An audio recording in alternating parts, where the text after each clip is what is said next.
جو ہی سفر کا مہینہ شروع ہوتا ہے تو سوالات کی ایک لمبی لائن لگ جاتی ہے کہ آپ بتائیں کہ اس مہینے کی خاص عبادات کیا ہیں، قرآن و سنت سے کیا ثابت ہے، رسول اللہ صلی اللہ علیہ وسلم کون سی عبادات کیا کرتے تھے، اور یہ کہ اس مہینے میں جو بلائیں ہیں ان کو کیسے ٹالا جا سکتا ہے۔ تو سب سے پہلے تو آپ یہ جان لیں کہ یہ جو ہمارے قمری کیلنڈر کا دوسرا مہینہ ہے صفر، اس میں کوئی خاص عبادات ثابت نہیں ہیں۔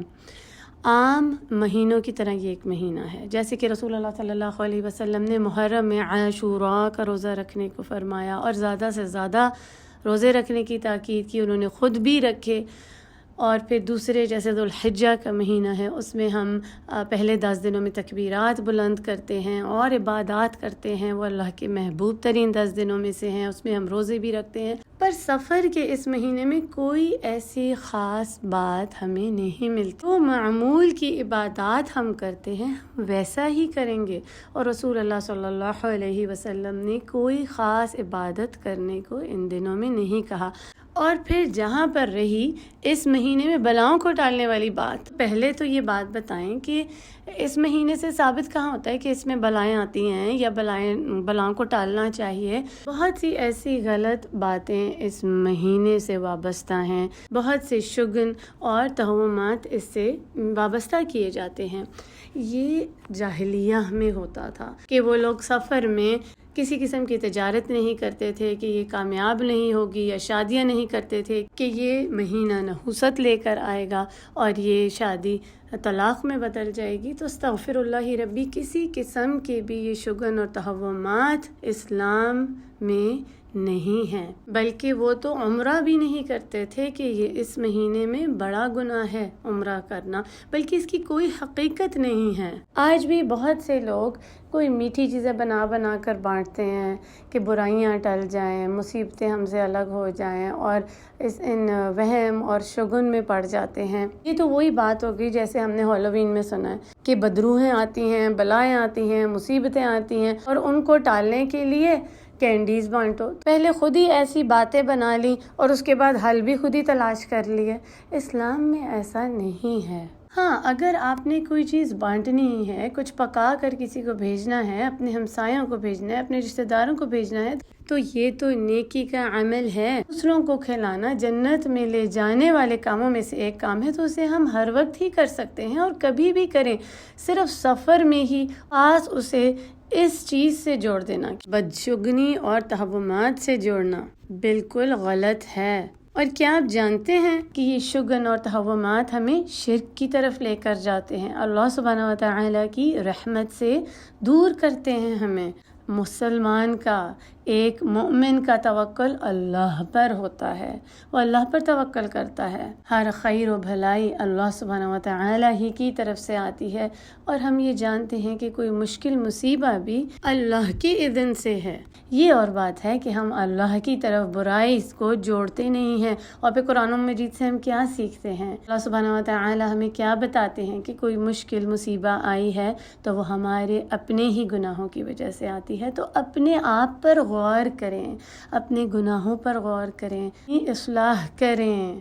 دوسروں کی برائیاں تو بڑی آسانی سے دیکھ لیتے ہیں، ان کی تو ہمیں بہت برائیاں نظر آتی ہیں، پر کیا ہم کبھی اپنے اندر بھی دیکھتے ہیں کہ ہم کیا کام کرتے ہیں، ہمارے اندر کیا برائیاں ہیں؟ دوسروں کی چھوٹی چھوٹی سی باتوں کو بھی ہم حقارت سے دیکھتے ہیں اور تف کرتے ہیں۔ ہم یہ غور ہی نہیں کرتے کہ ہم بھی اکثر وہی کام کر رہے ہوتے ہیں۔ تو اپنے گناہوں کی بخشش طلب کریں، بہت زیادہ توبہ استغفار کریں، ذکر اذکار سے اپنی زبان کو تر رکھیں۔ نہ صرف سفر کے مہینے میں اس کو خاص کر لیں، بلکہ ہر وقت ہی ہم نے یہ کرنا ہے۔ اپنا جائزہ لیں، اپنا تزکیہ نفس کریں، اپنے آپ کو سدھاریں، اپنی اصلاح کریں، اور پھر دوسروں کو بھی نیکی کرنے کا بتائیں، ان کو بھی برائی سے روکیں۔ امر بالمعروف والنہی عن المنکر لوگوں میں سے ہو جائیں۔ جب کبھی ہماری کوئی اصلاح کرے تو اس کو برا نہ بنائیں، اس کے اوپر منہ نہ چڑھائیں، بنا کے بیٹھ جائیں، ناراض ہی ہو جائیں کہ اس نے ایسے کہہ دیا میرے بارے میں یا میرے پیاروں کے بارے میں، بلکہ آپ کو اس کا شکر شکر گزار ہونا چاہیے، کیونکہ اس وقت میں اصلاح کرنے والے لوگ آپ کو نہیں ملیں گے۔ جو کوئی آپ کو پیار محبت سے آپ کو سمجھا رہا ہے، آپ کی اصلاح کر رہا ہے، اس کو سیریس لیں، اس کا اور اللہ کا بہت شکر ادا کریں، کیونکہ وہی آپ کا سنسیئر دوست ہے۔ آپ کو بہت سے دوست یار تو مل جائیں گے جن کے ساتھ آپ ہنستے ہیں، کھیلتے ہیں، پارٹی ٹائم کرتے ہیں، لیکن کتنے ہیں جو آپ کی اصلاح کرتے ہیں، آپ ان سے سیکھتے ہیں۔ تو اب ہم نے کیا کرنا ہے؟ اپنی اصلاح کرنی ہے، اپنے گناہوں سے توبہ کرنی ہے، نہ کہ کوئی پریشانی اور مصیبہ آئے تو اسے کسی چیز سے منسلک کر دیں، یا پھر اسے سفر کے اوپر ڈال دیں کہ سفر کے مہینے میں ایسا ہو رہا ہے۔ اور مسلمان کو تو جو پریشانی بھی آتی ہے، تکلیف بھی آتی ہے، تو اس تکلیف سے اس کے گناہ جڑتے ہیں، اس سے اس کے درجات بلند ہوتے ہیں۔ کو ایک تنکا بھی چبھتا ہے یا اس کا پسینہ بھی آتا ہے تو بھی اس کے گناہ جڑتے ہیں، ہمیں حدیث سے پتہ چلتا ہے۔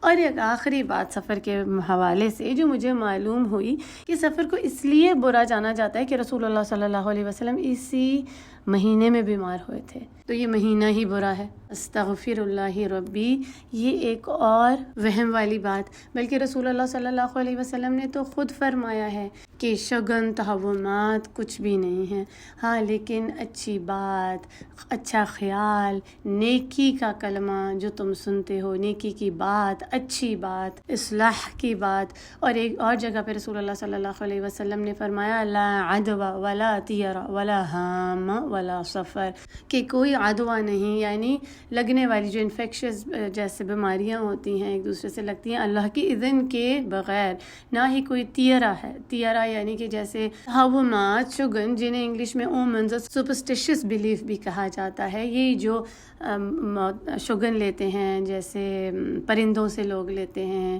اور ہامہ نہیں ہے، یہ ایک عرب کا جاہلیہ ایک ٹریڈیشن ہوتا تھا، ان کی رسم ہوتی تھی۔ اور نہ ہی سفر، رسول اللہ صلی اللہ علیہ وسلم نے سفر کا ادھر کہا، سبحان اللہ، جیسے کوئی بھی ہم کہتے ہیں نا بدقسمتی وغیرہ سفر میں، تو ایسا کچھ بھی نہیں ہے۔ اور یہ جو حدیث میں نے آپ کو پڑھی ہے صحیح بخاری کی حدیث ہے۔ تو نہ صرف سفر کے مہینے میں، اگر آپ کسی اور چیز میں بھی بدشگنی کرتے ہیں، جیسے کچھ لوگ کہتے ہیں کہ جو منگل کا دن ہے، ٹیوزڈے کا، وہ برا ہے، اس میں کوئی کام نہیں کرنا چاہیے، الٹا ہو جائے گا، یا کالی بلی نے رستہ کاٹ لیا ہے، یا کوئی کوا بیٹھ گیا اور وہ آواز نکال رہا ہے تو اس سے بری چیز کو منسوب کرتے ہیں۔ تو ایسا کچھ نہیں ہے، رسول اللہ صلی اللہ علیہ وسلم نے فرمایا جو بھی ایسی برا شگن لے کسی چیز سے تو اس نے شرک کیا۔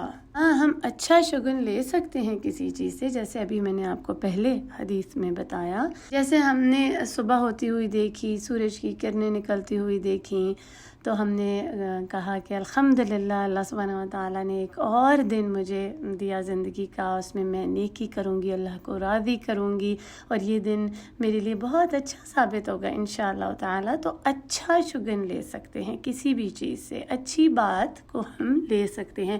جیسے ہم دیکھتے ہیں سیرہ سے کہ رسول اللہ صلی اللہ علیہ وسلم نے ایک صحابی کو آتے ہوئے دیکھا اور فرمایا کہ اب سہل ہوگی، آسانی ہوگی، تو اچھا شگن لے سکتے ہیں لیکن برا نہیں۔ جیسا کہ ایک بار رسول اللہ صلی اللہ علیہ وسلم اپنے صحابہ کرام کے ساتھ تشریف فرماتے تو انہوں نے بتایا کہ جس نے بھی برا شگن لیا تو وہ اپنے مقصد سے ہٹ گیا اور اس نے شرک کیا، تو صحابہ کہنے لگے کہ یا رسول اللہ تو اس کا پھر کفارہ کیا ہے؟ تو رسول اللہ صلی اللہ علیہ وسلم نے فرمایا کہ وہ بولے اللہم لا خیر الا خیرک ولا طیر الا طیرک ولا الہ غیرک، کہ اے اللہ کوئی بھی نیکی نہیں مگر وہ نیکی ہے جو صرف آپ ہی کی طرف سے آنے والی ہے، اور کوئی بھی شگن نہیں ہے لیکن جو بھی ہے وہ آپ ہی کی طرف سے آنے والا ہے، اور آپ کے سوا کوئی بھی الہ نہیں۔ تو اگر کبھی شگن کیا برا یا تہومات میں پڑے، استغفار کریں اور ان کلمات کو پڑھیں، اور ساتھ میں اس دعا کو مانگتے رہیں جو ہم صلاح کے بعد کے اذکار میں پڑھتے ہیں، اللہم لا مانع لما اعطیت ولا معطی لما منعت ولا ينفع ذا الجد منك الجد۔ اے اللہ کوئی روک نہیں سکتا جس کو آپ عطا کر دیں، اور کوئی دے نہیں سکتا جس کو آپ روک دیں، اور کسی کو بھی کوئی چیز نفع نہیں دے سکتی جب تک کہ اللہ کا اذن نہ ہو۔ جیسا کہ رسول اللہ صلی اللہ علیہ وسلم نے بھی اپنے صحابی سے فرمایا تھا، سارے لوگ بھی اگر مل کر تمہیں فائدہ پہنچانا چاہیں تو تمہیں فائدہ نہیں پہنچا سکتے اگر اللہ کا اذن نہ ہو، اور سارے بھی مل کر اگر تمہیں نقصان پہنچانا چاہیں تو تمہیں نقصان نہیں دے سکتے اگر اللہ کا اذن نہ ہو۔ قلم رکھ دیے گئے اور سیاہی خشک ہو گئی، یہی فیصلہ ہے۔ یاد رکھیں کہ نفع نقصان پہنچانے والی کوئی چیز یا کوئی مہینہ نہیں ہوتا۔ اللہ پر توکل کریں، اپنی اصلاح کریں، توبہ استغفار کریں، بدشگنی سے بچنے کے علاج کی یہ دعا پڑھیں، اچھی بات کریں، خیر کی بات سوچیں، خیر کے کلمات بولیں، اور اللہ سے اچھا گمان رکھیں، کیونکہ اللہ سبحانہ و تعالیٰ فرماتے ہیں کہ میں اپنے بندے کے لیے ویسا ہی ہوں جیسا وہ مجھ سے گمان کرتا ہے۔ وآخر دعوانا ان الحمد للہ رب العالمین۔ السلام علیکم ورحمۃ اللہ وبرکاتہ۔